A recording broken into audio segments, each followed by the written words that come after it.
Recording in progress. Assalamualaikum warahmatullahi wabarakatuh.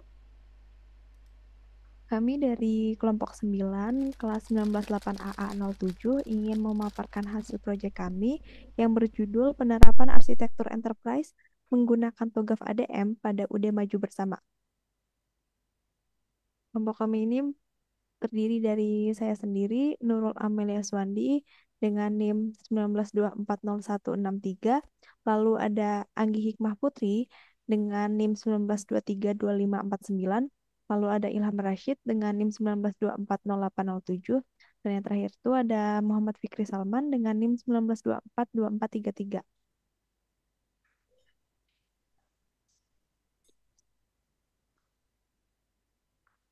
Latar belakang proyek kami ini merupakan perkembangan teknologi informasi mendukung UKM, termasuk UD Maju Bersama, untuk melakukan transformasi digital demi meningkatkan efisiensi dan daya saing.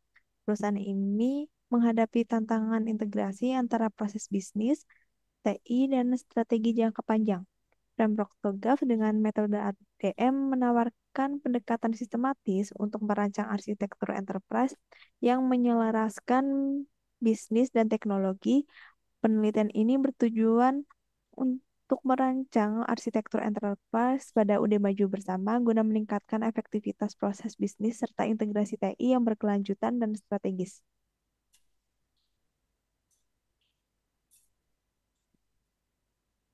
Permasalahan yang muncul pada UD Maju Bersama ini merupakan usaha dagang kecil yang memproduksi dan menjual klaim paralon. Operasionalnya masih dilakukan secara manual, seperti pencatatan pesanan di buku dan komunikasi lewat media sosial. Seiring meningkatnya pesanan dan kompleksitas bisnis, muncul berbagai permasalahan berikut. Pertama itu belum adanya sistem yang terintegrasi. Lalu kedua, tingginya ketergantungan pada media sosial sebagai kanal pemesanan. Yang ketiga itu keterbatasan dalam pelacakan pengiriman dan pengelolaan logistik.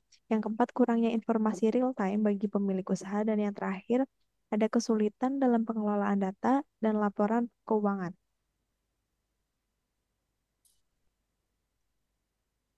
Tujuan dari penelitian ini yang pertama itu untuk menganalisis kondisi existing, yang kedua itu untuk mengidentifikasi kesenjangan, yang ketiga menerapkan metode arsitektur development method atau ADM, yang keempat menyediakan peta jalan atau rencana dengan kata lain roadmap, dan yang terakhir itu untuk memberikan rekomendasi strategis.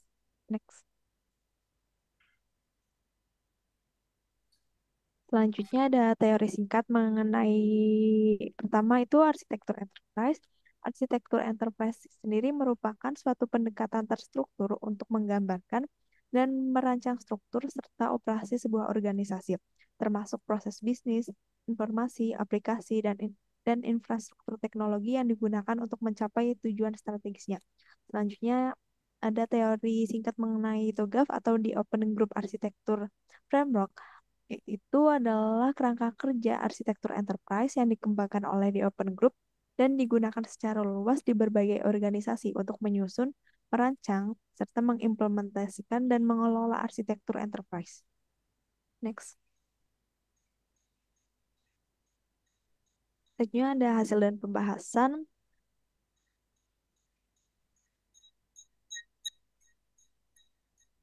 Pada penelitian ini kami menggunakan fase-fase TOGAF. Yang pertama itu ada preliminary, yaitu requirement yang menentukan lingkup awal, prinsip arsitektur, stakeholder, dan kesiapan organisasi penghubung yang menjaga agar arsitektur yang dibangun tetap relevan dan sesuai dengan kebutuhan stakeholder sepanjang waktu. Terus selanjutnya ada requirement management. Yang ketiga itu ada fase A atau arsitektur vision, yaitu untuk menetapkan visi arsitektur dan tujuan strategis serta mendefinisikan skop proyek. Yang keempat ada fase B atau bisnis arsitektur, itu untuk menganalisis dan merancang proses bisnis organisasi secara as is dan to be. Selanjutnya ada fase C, information system arsitektur, yaitu untuk merancang arsitektur data dan aplikasi yang mendukung proses bisnis. Selanjutnya ada fase D, teknologi arsitektur itu untuk menyusun infrastruktur teknologi seperti hardware, software maupun jaringan yang mendukung aplikasi. Selanjutnya itu ada fase E, Opportunities and Solution, yaitu untuk mengidentifikasi solusi dan peluang teknologi untuk menjembatani kondisi saat ini ke target. Lalu selanjutnya itu ada fase F, Migration Planning, yaitu untuk merencanakan tahapan implementasi arsitektur secara realistis dan bertahap. Selanjutnya ada fase G, Implementation Governance, yaitu untuk mengelola dan mengawasi implementasi agar sesuai dengan desain dan standar. Dan yang terakhir ada fase H, Architecture Change Management, yaitu untuk memastikan arsitektur tetap relevan dan tetap beradaptasi terhadap perubahan. Next.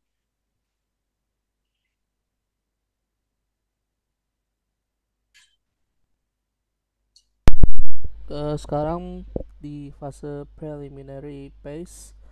Pada fase awal ini dilakukan identifikasi terhadap kondisi umum organisasi, stakeholder yang terlibat, serta prinsip-prinsip arsitektur awal yang menjadi dasar perancangan ke depan. Stakeholder utama yaitu satu, pemilik usaha mengambil keputusan strategis. Kedua, staf operasional, pengelolaan pesanan dan pengiriman. Ketiga adalah konsumen pembeli dan pengguna layanan. Ada prinsip arsitektur juga. Ada satu, kesederhanaan, mudah digunakan pelaku UMKM. Kedua, skalabilitas dapat ditingkatkan seiring pertumbuhan usaha. Ketiga adalah keterjangkauan, biaya rendah namun efektif. Untuk kondisi awal, pengelolaan masih manual, menggunakan Instagram dan WhatsApp, belum ada sistem yang terintegrasi. Next, requirement management. Fase ini bertujuan untuk mengelola semua kebutuhan dari stakeholder sepanjang siklus ADM. Kebutuhan pengguna. Satu, sistem pemesanan yang tidak tergantung media sosial. Kedua, integrasi pencatatan stok, pengiriman, dan keuangan. Ketiga adalah monitoring performa usaha dalam dashboard website. B. Manajemen kebutuhan. Satu, disimpan dalam repositori dokumen kebutuhan. Dua, diprioritaskan berdasarkan urgensi penjualan dan pengiriman yang diutamakan. Tiga, dilacak selama proses ADM agar tidak hilang. Phase A, Arsitektur Vision. Fase ini bertujuan untuk merumuskan visi arsitektur serta mengidentifikasi permasalahan utama yang menjadi dasar transformasi. Visi arsitektur UD Maju Bersama adalah mewujudkan sistem informasi penjualan dan distribusi yang terintegrasi dan efisien berbasis web. Permasalahan yang diidentifikasi: satu, tidak ada sistem digital untuk pencatatan dan pengiriman. Kedua adalah stok tidak tercatat secara real time. Tiga, keterlambatan pengiriman dan duplikasi data. Solusinya adalah sistem web untuk pemesanan dan pelacakan barang. Dua, ada otomasi pencatatan transaksi dan stok. Tiga, ada dashboard monitoring pemilik usaha. Next. Phase A, Arsitektur Vision, di bagian value chain. Untuk aktivitas utama: satu, pembelian bahan baku dan komponen dari supplier lokal, penerimaan barang dan pencatatan secara manual. Dua, proses produksi klaim paralon, pengecekan kualitas, catatan pesanan, pembuatan invoice, dan pengepakan barang.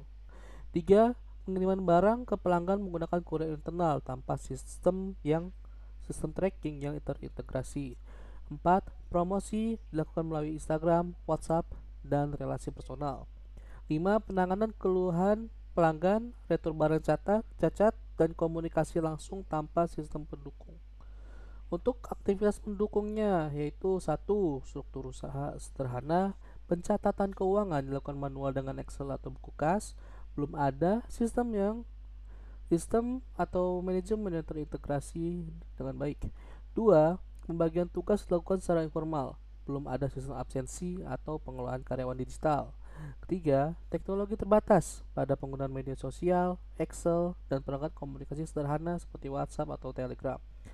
Eh, Poin 4, pengadaan bahan baku dan alat produksi dilakukan secara langsung tanpa sistem atau monitoring stok otomatis. Next. Phase B, fase B, bisnis arsitektur. Tujuan bisnis arsitektur: satu, memetakan proses bisnis utama UD maju bersama. 2. Mengidentifikasi aktor, fungsi, dan interaksi antar unit kerja. 3. Menyusun model target bisnis yang lebih efisien dan terintegrasi. 4. Menjadi dasar bagi pengembangan arsitektur sistem informasi dan teknologi. Next. PSB Business Architecture. Proses bisnis utama, baseline arsitektur. Untuk proses pemesanan via DM Instagram, pemesanan dilakukan secara manual melalui pesanan Instagram tanpa sistem tetap. Terus ada pencatatan pesanan di buku atau manual. Pesanan dicatat secara manual di buku atau Excel, itu rawan kesalahan atau dendrodran data. Terus ada pengiriman tidak terjadwal, tidak ada pelacakan. Pengiriman dilakukan tanpa jadwal tetap dan tidak ada pelacakan barang. Terus ada proses rekap transaksi dilakukan secara manual. Transaksi direkam manual, lambat, dan tidak efisien untuk evaluasi usaha. Untuk target arsitektur yang diinginkan yaitu ada beberapa proses, yaitu pemesanan melalui aplikasi web. Pelanggan melakukan pemesanan secara online melalui sistem yang terstruktur.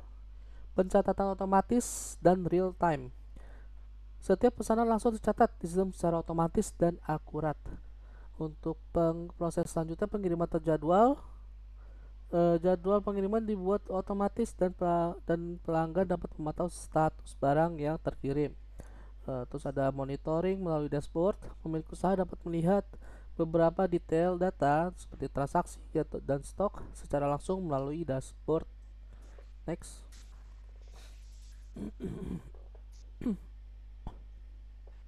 PSB Business Architecture. Komponen utama bisnis arsitektur. Di sini di tabel ini kita bisa lihat ada komponen, deskripsi, dan contoh pada UD maju bersama. Oke, untuk komponen aktor itu adalah entitas. Entitas itu seperti manusia, sistem, organisasi eksternal yang terlibat dalam proses bisnis. Kalau misalkan kita contohkan di UD maju bersama itu seperti pelanggan, pemilik usaha, staf gudang, kurir, supplier. Untuk ada fungsi bisnis yaitu kemampuan atau area kerja utama yang dilakukan organisasi untuk mencapai tujuan. Itu ada penjualan, pengiriman, keuangan, inventory, dan layanan pelanggan. Untuk struktur organisasi, pengorganisasian unit kerja, peran dan tanggung jawab di dalam organisasi. Contohnya itu seperti pemilik usaha yang selalu yang menjadi mengambil keputusan, atau ada juga staff yang menjadi pelaksana operasional selama bekerja. Terus ada proses bisnis, rangkaian aktivitas yang saling terkait untuk menghasilkan output dan input. Itu contohnya seperti proses pemesanan, pencatatan stok, pengiriman barang, dan pencatatan transaksi. Untuk business rules, aturan atau kebijakan yang mengatur bagaimana bisnis dijalankan. Contohnya itu seperti minimal pembelian 10 piece nanti akan mendapatkan diskon. Atau kita bisa melihat pengiriman dilakukan 1 hari setelah konfirmasi pembelian. Contohnya seperti itu. Next. Untuk fase C, Information System Architecture, terdiri dari 2 bagian. Ada data arsitektur dan juga application arsitektur. Pertama saya akan menjelaskan data arsitektur. Itu tujuannya itu mengidentifikasi jenis data utama, menyusun model data yang menggambarkan relasi antar entitas. 3. Menentukan lokasi penyimpanan data dan bagaimana data itu dikelola. 4. Memastikan kualitas, keamanan, dan konsistensi data ya di seluruh sistem. 5. Menyediakan dasar bagi integrasi data antar modul sistem. Jadi sistem itu bisa terintegrasi ke beberapa aplikasi ataupun operasi sistem yang lainnya gitu. Jadi satu. Oke, B, aplikasi arsitektur. Tujuannya adalah 1. Mengidentifikasi aplikasi yang dibutuhkan untuk menjalankan fungsi bisnis. 2. Menyusun arsitektur aplikasi yang saling terhubung. 3. Menentukan bagaimana penggunaan berinteraksi dengan aplikasi. 4. Menyesuaikan platform aplikasi dengan kebutuhan organisasi.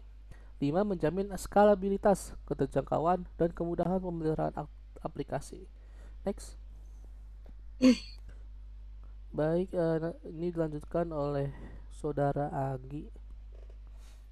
Kemudian di fase C, Information System Architecture. Di sini ada komponen, subkomponen, dan deskripsi. Untuk komponen data arsitektur, jenis datanya data pelanggan, data pesanan, data stok, dan data pengiriman, data keuangan. Untuk subkomponen pengelolaan, ada database MySQL terpusat, backup data rutin, autentikasi dasar untuk keamanan. Untuk subkomponen data integrasi data, modul pesanan, stok pengiriman, dan keuangan saling terhubung. Kemudian untuk komponen application arsitektur, subkomponennya ada sistem utama, deskripsinya website plus form pemesanan, aplikasi penjualan online, sistem inventory, tracking pengiriman, sistem keuangan sederhana. Untuk subkomponen teknologi, PHP atau MySQL, dashboard web, laporan penjualan, stok pengiriman. Untuk subkomponen integrasi aplikasi terhubung melalui API atau database terpusat. Kemudian fase D, teknologi arsitektur. Tujuannya untuk menentukan infrastruktur TI yang mendukung aplikasi dan data. Yang kedua, mengidentifikasi komponen teknologi seperti server, jaringan, dan perangkat pengguna. Yang ketiga, menjamin skalabilitas, keamanan, dan ketersediaan sistem. Untuk komponen dan spesifikasi dan fungsinya, yang pertama ada platform aplikasi PHP atau MySQL berbasis web, ringan dan sesuai untuk UMKM. Digunakan untuk aplikasi penjualan, inventory, dan dashboard. Untuk komponen database, MySQL terpusat digunakan untuk menyimpan data pesanan, pelanggan, stok, dan transaksi secara real-time. Untuk hosting, share hosting atau cloud hosting, ringan untuk menampung aplikasi dan database mudah dikelola. Untuk komponen perangkat keras atau clean, laptop atau PC untuk admin operasional, smartphone untuk kurir dan pemilik usaha. Untuk komponen dashboard monitoring, visualisasi performa usaha dalam bentuk grafik, misalnya penjualan, stok, pengiriman, menggunakan chart.js atau sejenisnya. Untuk komponen jaringan internet, koneksi stabil untuk lokasi admin dan gudang, agar aplikasi berbasis web dapat diakses dengan lancar. Komponen keamanan sistem, autentikasi dasar, username atau password, backup data rutin, akses terbatas berdasarkan peran. Untuk integrasi sistem, modul-modul aplikasi penjualan, keuangan, pengiriman saling terhubung melalui API atau database terpusat. Kemudian ada opportunities and solution. Tujuan opportunities and solution yang pertama mengidentifikasi solusi teknologi dan proses bisnis yang mendukung arsitektur target.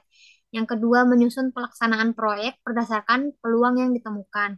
Yang ketiga, menentukan strategi transisi dari kondisi saat ini ke kondisi yang diinginkan. Untuk area informasi perusahaan, masalah saat ini yaitu promosi terbatas hanya di Instagram dan chat pribadi. Peluang solusi digitalnya, website profil perusahaan dengan katalog produk dan form kontak. Area pemesanan, masalah saat ini pemesanan manual via DM, tidak terstruktur. Peluang solusi digitalnya, sistem pemesanan berbasis web yang otomatis dan mudah digunakan. Untuk area stok barang, masalah saat ini itu pencatatan stok masih dilakukan manual dan rawan kesalahan. Peluang solusi digitalnya, aplikasi inventory terintegrasi yang memantau stok secara real time. Untuk area pengiriman, masalah saat ini tidak ada sistem penjadwalan dan pelacakan. Solusinya, aplikasi tracking pengiriman dengan estimasi waktu dan status barang. Untuk keuangan, masalahnya itu rekap transaksi manual dan sulit menyusun laporan. Solusinya sistem pencatatan transaksi otomatis dan dashboard laporan keuangan. Area layanan pelanggan, komplain dan pertanyaan ditangani manual tanpa sistem pencatatan. Solusinya from complaint online dan sistem tiketing sederhana. Untuk area manajemen operasional, tidak ada data terpusat untuk pemilik memantau bisnis. Solusinya dashboard monitoring, operasional harian grafik, dan penjualan.